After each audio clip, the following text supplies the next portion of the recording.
Full disclosure, a review copy of this game was provided to me either by its publisher or development team. Mulaka, Bits of a Great Game. Mulaka is an 8-hour long action adventure game set in northern Mexico where you play as Mulaka, a shaman that sets out to gather abilities from demigods and rid the land of these creatures terrorizing his people. The game is a bit all over the place, up and downs in terms of quality and delivery, but overall is a really enjoyable and hard to put down experience. Mulaka is a great game all about map cleaning and gathering. There are 7 levels here, all with the same goal.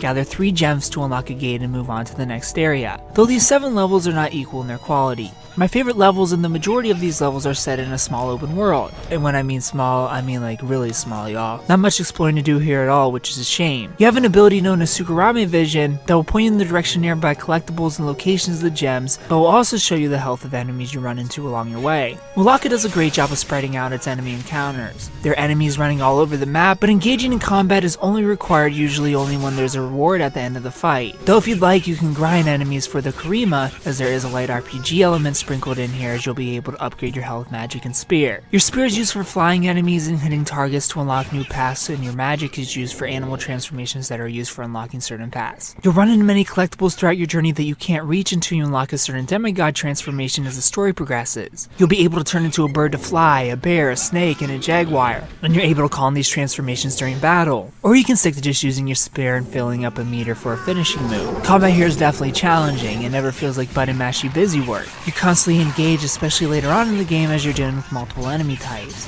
You'll be switching between light and heavy attacks, dodging and rolling and using different forms to take these enemies out. And to help you in combat, there's a light crafting system here where you gather a material and it goes towards automatically crafting a potion for rage, health, or a bomb or shield. And learning to master using these tools takes some time as your character has to do a dance that feels like it goes on for 5 hours to call in health or a shield. These dances can be interrupted and annoyingly will use up a consumable even if you don't get its full effect. The length it takes your tools to hit you with some health or shield is one of the most frustrating things about this game, but it isn't the most frustrating thing. That award goes to this game's platforming. As hinted earlier, not every level here is an open world styled map cleaning section. There are a few levels in here whose focus is primarily platforming, and every one of them is awful. Mostly thanks to the game's magic system. There are definitely some frustrating moments here as this game's platforming feels floaty and unpolished on its own, but the worst is one of the last levels of the game. You'll be climbing a waterfall as you're switching between 2 different animal forms. This is made difficult by the fact that your magic is being drained while you're in form, so you have to try and angle your character right to pick up refills,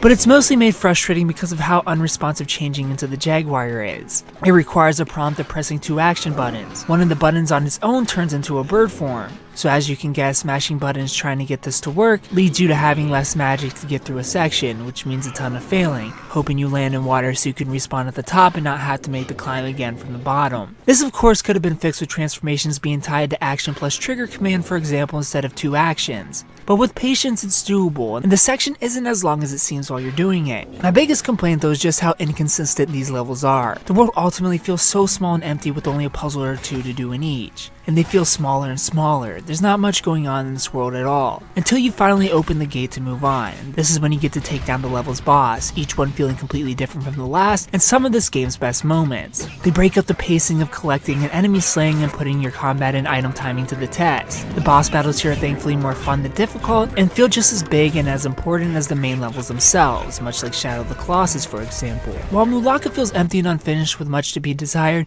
it still offers a hard to put down experience with a decent challenge. I give Mulaka a 6.5 out of 10. If you played Mulaka, tell me what you thought about it down in the comment section below. If you haven't played it, tell me if you plan on picking it up. Thumbs up, like the video, subscribe if you're new to the channel, and thanks for watching.